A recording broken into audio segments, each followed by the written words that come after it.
Day 3 Annapurnadevi అలంకారం. ఈరోజు అమ్మవారికి కొబ్బరన్నంని నైవేద్యంగా పెడతారు.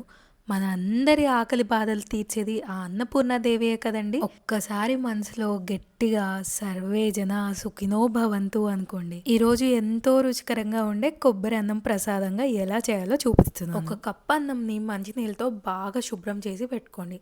ఒక కప్పు అన్నానికి ఒక కంప్లీట్ టెంకాయ మొత్తం ఖర్చవుతుంది.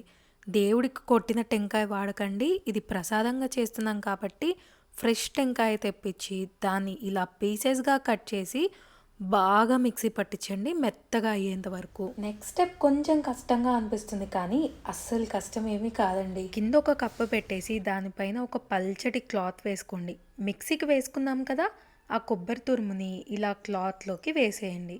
ఆ క్లాత్ నుంచి కొబ్బరి పాలు వస్తాయి కదా, ఆ కొబ్బరి పాలను మొత్తం కలెక్ట్ చేసుకోండి. మీరు కావాలంటే ఈ ప్రాసెస్ని స్ట్రైనర్లో కూడా చేసుకోవచ్చు, కానీ నాకు ఇలానే అలవాటు అయింది కాబట్టి నేను ఇలానే చూపిస్తున్నాను. ఇలా మనం కలెక్ట్ చేసుకున్న కొబ్బరి పాలన్నీ ముందు కడిగి పెట్టుకున్న అన్నం ఉంది కదా, అందులోకి ఒక కప్పు కొబ్బరి పాలు, ఇంకో కప్పుతో మంచినీళ్ళు వేసుకోండి. కావాలనుకున్న వాళ్ళు 2 కప్పులు కొబ్బరి పాలు కూడా వేసుకోవచ్చు. చాలా మధురంగా ఉంటుంది. కొంచెం సాల్ట్, ఇంకొక టేబుల్ స్పూన్ కొబ్బరి నూనె వేసేయండి. ఇక్కడ మనం అన్నానికి నీళ్ళని ఎసరులాగా వేయట్లేదు, కొబ్బరి పాలతోనే ఎసురు వేసి చేస్తున్నాం అనమాట. కుక్కర్ మూత పెట్టేసి 10 మినిట్స్ అయ్యాక 3 విజిల్స్ రానివ్వండి. ఆ బియ్యం విజిల్ వచ్చేలోపు పోపు పెట్టేసుకుందాం.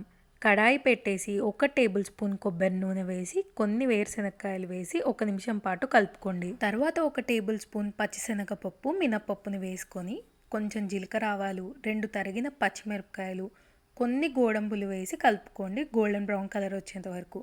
చిటికెడు ఇంగువ, కరివేపాకు వేసి 3 నుంచి 4 టేబుల్ స్పూన్ల కొబ్బరి తురుముని వేసి బాగా కలుపుకోండి కొంచెం కలర్ చేంజ్ అయ్యేదాకా. తర్వాత మనం ముందుగా విజిల్ రానిచ్చుకున్న అన్నంని వేసి కలిపేయండి. అంతే, సింపుల్ కొబ్బరి అన్నం రెడీ. ఈ కొబ్బరి అన్నాన్ని చాలా మంది చాలా రకాలుగా చేస్తారు. కొంతమంది మొత్తం కొబ్బరి పాలే వేసి ఉడికిస్తారు, మరి కొంతమంది డైరెక్ట్గా అన్నం చేసుకుని కొబ్బరి తురుము వేస్తారు. ఒక్కసారి ఈ స్టైల్లో కూడా చేసి చూడండి, ఆ అమ్మవారికి ప్రసాదంగా పెట్టి ఖచ్చితంగా మెప్పు పొందొచ్చు.